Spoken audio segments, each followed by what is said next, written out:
திரு G K Nagaraj, அதாவது நரேந்திர மோடி அவர்களுடைய ஆன்மீக பயணம் வந்து ஒரு அரசியல் ஓவர் டோன் இருக்குது, அதனால அது அரசியல் பயணமாக தான் பார்க்க முடியும்னு சொல்லி அருணன் சொல்றாரு. வணக்கம் அனைவருக்கும்.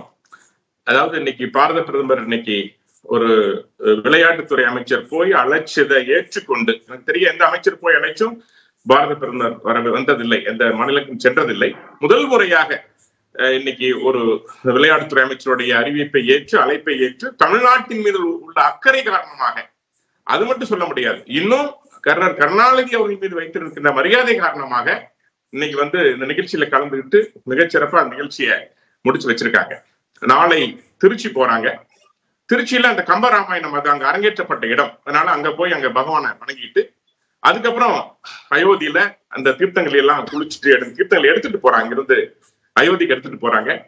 அங்க அந்த சமுத்திர பூஜை பண்றாங்க. சமுத்திர பூஜை பண்றது வந்து ராமர் பண்ணார், இலங்கை போறதுக்கு முன்னாடி பண்ணிய பூஜை, அதையும் பண்றாங்க. முறைப்படி 11 நாள் கடும் விரதம் இருக்காங்க.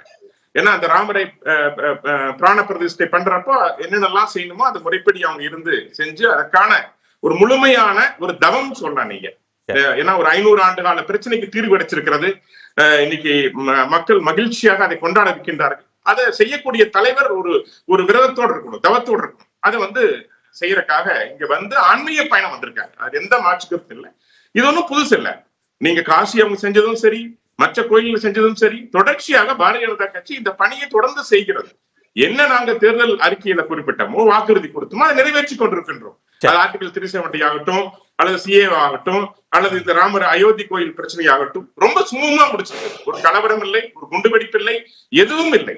எல்லாரும் ஏற்றுக்கொண்டு ஒரு மிக அருமையான ஒரு தீர்வு. அப்ப நீங்க சொல்றதின்படி, உங்க கூற்றின்படி, ஒரு 500 ஆண்டு கால பிரச்சனைக்கு ஒரு கலவரம் இல்லாமல், உயிரிழப்பு இல்லாமல் தீர்வு கொடுத்திருப்பதே ஒரு பெரிய மாற்றம் தான்.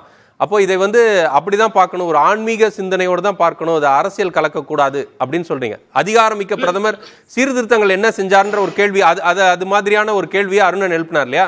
அப்போ இதுதான் நீங்க அதற்கான ஒரு மாற்றம் நீங்க முன்வைக்கிறீங்க. நான் சீர்திருத்தங்கள் நான் பட்டியலிட்டா நாள் பத்தாது எனக்கு. அவ்வளவு சீர்திருத்தங்கள், 20க்கும் மேற்பட்ட மசோதாக்கள் மாற்றம் நீங்க ஒவ்வொன்னா பார்க்கலாம். நீங்க இன்னைக்கு ஆர்டிகல் 370 முத்தலா இதெல்லாம் ஒண்ணு சொல்லிட்டு போக முடியாது, அவ்வளவு இருக்குது, அவ்வளவு மாற்றங்கள். இன்னைக்கு பொருளாதாரத்துல நான் ஒரு ஏறக்குறைய 3ஆம் இடத்தை நெருங்கி கொண்டிருக்கின்றோம். அந்த அளவுக்கு ஒரு மிகப்பெரிய வலிமையான தேசமாக இந்தியா மாறி இருக்கிறது. அதை பட்டியலிட எனக்கு நேரம் போதாது. இருந்தாலும் கூட இது வந்து எங்களுடைய தேர்தல் வாக்குறுதி. இதுல நீங்க தயவு செய்து அரசியல கலக்காதீங்க. என்ன பாஜக செய்ததோ அதை ஒரு பிரைம் மினிஸ்டராக அவர் இன்னைக்கு நிறைவேற்றி கொண்டிருக்கின்றார். அரசியல் கலப்பு என்பதை விட இது மக்களுக்கான, ஏறக்குறைய எல்லா மக்களுக்கான. நீங்க இன்னைக்கு காசியில் இருந்து அயோத்திக்கு இஸ்லாமிய பெண்கள் தீபச்சுடர் ஏந்தி வராங்க. இஸ்லாமியர்கள் விரும்புகின்றார்கள். இந்த நிகழ்ச்சி, அயோத்தி நிகழ்ச்சியில இஸ்லாமியர்கள் பங்கெடுத்தார்கள். அத்தனை பேரும் பங்கெடுத்து நடக்கின்ற நிகழ்வு. கம்யூனிஸ்ட் மாதிரி போன்றவர்கள் தான் இதை வந்து அரசியல் பண்ண பாக்குறாங்க. ஆனா மக்கள் எங்களோடு இருக்கின்றார்கள். ஒரு ஒற்றுமையின் சின்னமாக பிரதமர் திகழ்றான்னு சொல்றீங்க. அனைவரையும் ஒரு ஒருங்கிணைக்க கூடிய ஒரு முயற்சி அப்படின்றத சொல்றீங்க.